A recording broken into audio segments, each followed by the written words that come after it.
So let's therefore ask that big question. Is this bulldozer Raj constitutional or not?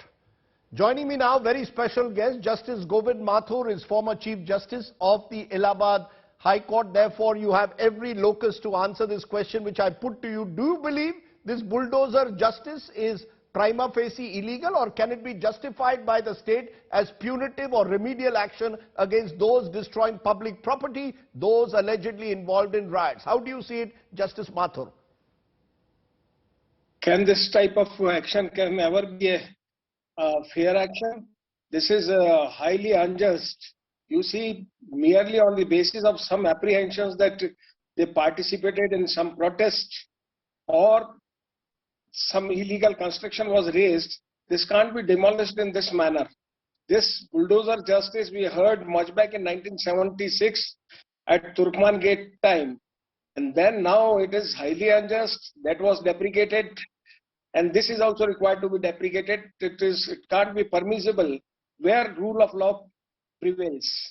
You're making a very important point, Justice Mathur. You're saying this is back to the Turkman Gate period, Indira Gandhi's time, when there was demolition that took place in the heart of the capital. Let me push you therefore on that. Are you saying this is prima facie illegal?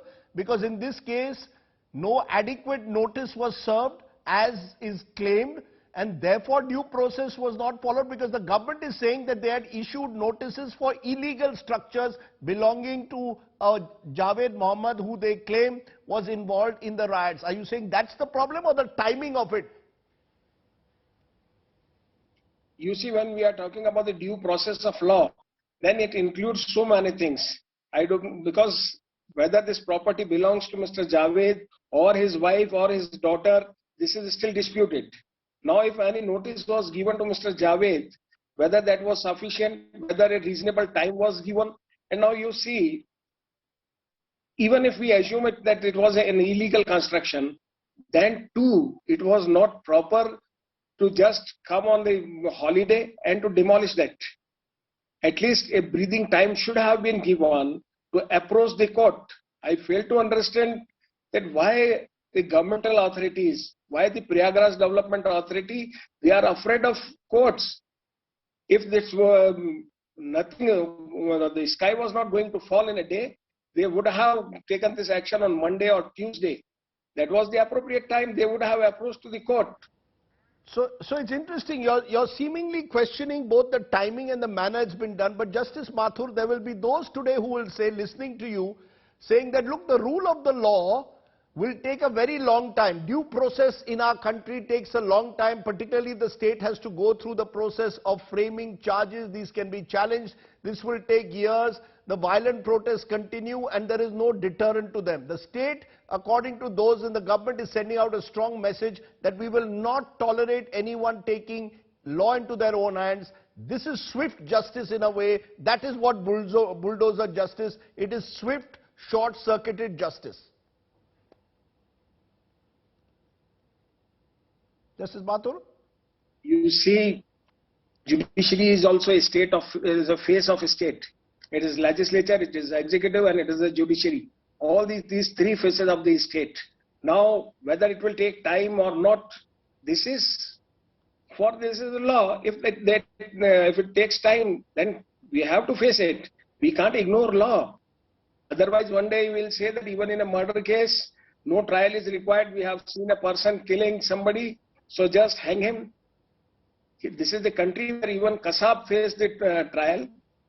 We are having a complete set of law to deal with criminal cases, and we, the executive, have ample power to administer in accordance with law. They can't now hear the executive itself is taking law in their hands. This is not permissible. They can't behave like criminals. You made an important point. You're saying this is a country, and I want to repeat this for our viewers, this is a country where even Ajmal Kasab, the prime accused who was caught in the terror operation of 26/11, was also given a fair trial. And you're saying, therefore, that is not an argument. But, you know, Justice Mathur, what is also worrying is that many activists are suggesting this is happening to target a particular community. We saw in Khargone in Madhya Pradesh during the Ram Navami celebrations, in Jahangirpuri during a Shobha Yatra, and in Uttar Pradesh a pattern developing that this is being done, they say, against one community, that is Muslims. Do you go along with that? Do you believe this is selective in its application? You see that the administrator, executive must know when an action is required to be taken. I'm not saying that the government is biased towards a community, but a good administrator must know that when a step is required to be taken, when to keep the wings or clipped. Here, now few days earlier at Jahangirpuri, prior to that at Khargone, then this entire Nupur Sharma episode, Gyanvyapri Masjid, and then this. So I think this is absolutely immaturity on part of executive. They should have waited for some time. The message floating is that yes, they are acting against a particular section of society. You know, you're giving us very strong words. Maybe rightly or wrongly, but the message floated is that they are acting against a particular section. You know, very strong words are coming from you, Justice Mathur, but I want to ask you this now. The bulldozing of houses has taken place because allegedly the government claims violation of state, municipal and urban colony laws. Do you believe that it is a violation of, in a sense, what is your message to the Yogi Adityanath government or any government today which uses bulldozers against those accused of violence and rioting, and to the judiciary, sir, which is hearing these cases even as homes continue to get demolished? What's your message to the executive and judiciary today? I would like to say that we are living in a country where rule of law prevails. It is executive, it is a judiciary, or even an ordinary citizen. We are abide by law. Executive can't take any action violating law, or with this assumption that they can do anything, nobody is there to check them. Judiciary will certainly take necessary action in accordance with law. I am having full faith in our system, and I believe that if there is any violation of law, as it appears on face, then necessary action will be taken by the judiciary against the state authorities. The state authority means the authorities of the Prayagraj Development Authority in the instant matter. Justice Mathur, for joining me here tonight and speaking your mind, saying the state cannot take the law into their own hands. The state must follow due process. You've sent out a strong message. I appreciate you joining us.